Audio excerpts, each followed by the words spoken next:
ঠিক কিনা জোরে বলে। জোর দাবি করা উচিত ছিল ওই জাফর ইকবাল বান্দরটাকে গণভবনে এখন যে জাদুঘর বানানো হয়েছে সেখানে বান্দরের খাঁচার মধ্যে বান্দরের মধ্যে দিয়া বান্দরের সাথে কিভাবে বান্দর থেকে মানুষ হয়েছে তার পিছনে একটা লেশ বাইরে দেওয়া। ঠিক কিনা জোরে বলে।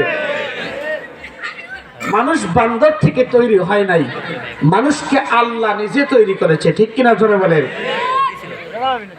আল্লাহ বলেন আমি সুন্দর করে তোমাদেরকে তৈরি করেছি একটা বিশেষ উদ্দেশ্যে, সেটা হলো কি তোমাদের মধ্যে কে ভালো কে মন্দ এটা যাচাই করা। আইয়ুকুম আহসানু আমালা।